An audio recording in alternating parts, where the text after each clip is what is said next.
The price of a like. What if the scariest stories weren't stories at all? Most people look at a viral video and see a moment of triumph, but behind the screen there is a pulse, until there isn't.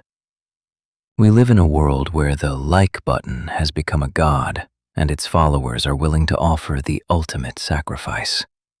Some mysteries are never meant to be solved, but here we dig them up. Wu Yongning was not a man born to the heights.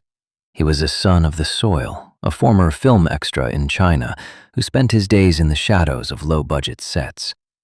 He was a stuntman by trade, but the pay was meager. He saw a world above him, literally. In the mid-2000s, rooftopping became the ultimate digital drug. It was a subculture of urban explorers who scaled the world's tallest structures without ropes, harnesses, or fear. For Wu, this wasn't just a hobby. It was an exit strategy from poverty. Wu rebranded himself. He became the first Chinese rooftopper. His videos were visceral. He didn't just stand on ledges, he danced on them. He rode segways along parapets 50 stories up. He did handstands on the peaks of antennas. By 2017, he had over 1 million followers and had earned nearly $80,000. But the algorithm is a hungry beast. It demands more, higher, riskier, faster. In November 2017, a new challenge appeared. A sponsor offered $15,000 for a viral video. Wu needed that money. He was planning to propose to his girlfriend and needed to pay for his mother's escalating medical bills. On November 8th, he chose the Huayuan Hua Center in Changsha. 62 stories of sheer glass and steel. Here is where the mystery deepens. Security footage and his own tripod camera captured the final moments. Wu had to free climb the last few floors because the elevator didn't reach the summit. By the time he reached the ledge, his muscles were already screaming with lactic acid. He was exhausted, yet he didn't wait. He couldn't. He feared security would catch him. The camera shows Wu lowering himself over the edge. 1 pull-up, 2 pull-ups. On the 3rd attempt, he tries to pull himself back up, but his legs can't find traction on the smooth, polished glass. For 20 agonizing seconds, we see a human being realize the math of the situation. Gravity is a constant, and his strength is a variable. His fingers slipped. Wu fell 45 feet to a lower terrace. He didn't die from a 60-story plunge, but from the internal injuries of that shorter, brutal drop. He was alone. No one heard him. He was found the next day by a window cleaner. He reached for the sky to save his family, but the earth claimed him instead. Timothy Wilkes was a 20-year-old in Hermitage, Tennessee. He was an HVAC student, a hard-working kid with his whole life ahead of him. But like many his age, he was enamored with the prank channel era of YouTube. He saw creators like the Stokes twins or Vitali getting millions of views for scaring people. He wanted a piece of that digital immortality. The problem with digital culture is the reality gap. On YouTube, a robbery prank is usually a choreographed dance. The victims are often friends or paid actors. Timothy, however, wanted authentic reactions. He didn't want a skit. He wanted a spectacle. February 5th, 2021, 9:25 p.m.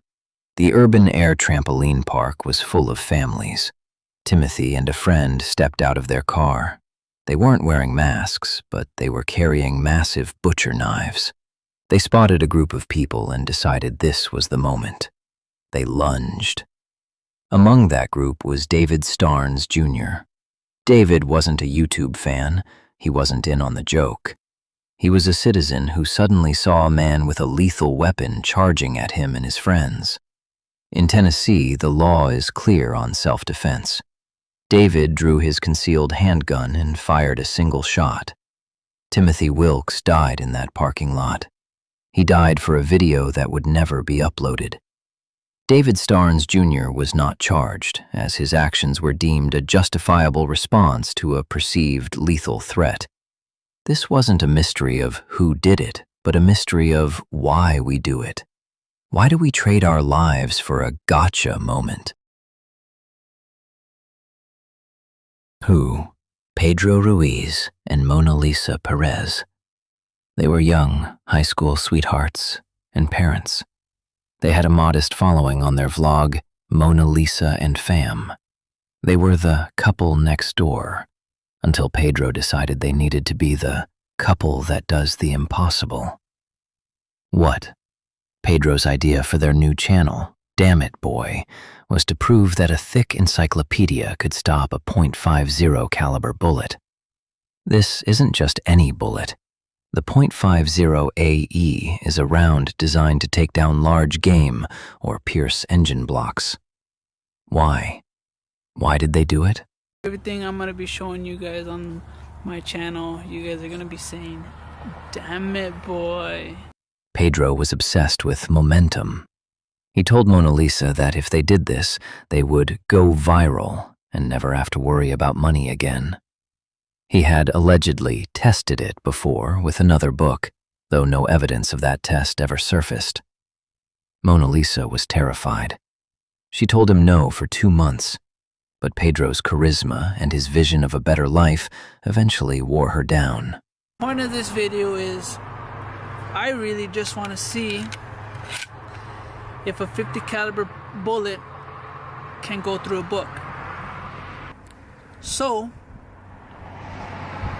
the ultimate test to see if this .50 caliber bullet will go through a book is, I'm just not going to just set it and just shoot it. No, I'm going to stand behind it, and Mona Lisa is going to shoot it. How? On June 26, 2017, in Hallstatt, Minnesota, they set up 2 cameras. Pedro held a heavy, gold-leafed encyclopedia against his chest. Mona Lisa stood 1 foot away with a Desert Eagle handgun. Nearly 30 neighbors, including children, watched from their lawns. Mona Lisa pulled the trigger. The sound was deafening. The bullet didn't just enter the book, it ignored it. It passed through the paper and into Pedro's chest instantly. The screams that followed weren't for the camera, they were real. Pedro died in the grass of his own backyard. Mona Lisa, 7 months pregnant with their second child, was arrested. She was eventually sentenced to 180 days in jail, a light sentence because the court recognized she was a victim of Pedro's reckless ambition as much as she was the one who fired the gun. We look at these 3 stories and we see a pattern of young people who viewed the world through a viewfinder rather than their own eyes. Wu Yongning, Timothy Wilkes, and Pedro Ruiz weren't bad people. They were people who believed that the reward of digital fame outweighed the risk of physical reality. Most people look away from the dark. You're here because you can't. But as you sit there, scrolling through your feed, ask yourself this. How many videos have you watched today where the creator put themselves in danger for your entertainment? Every view, every like, and every share is a vote for more. We blame the creators for the risks they take, but we are the ones who provide the prize money. What if the scariest stories weren't stories at all? They are warnings. And as the next viral trend emerges tomorrow, the only question left is, who will be the next one to pay the price?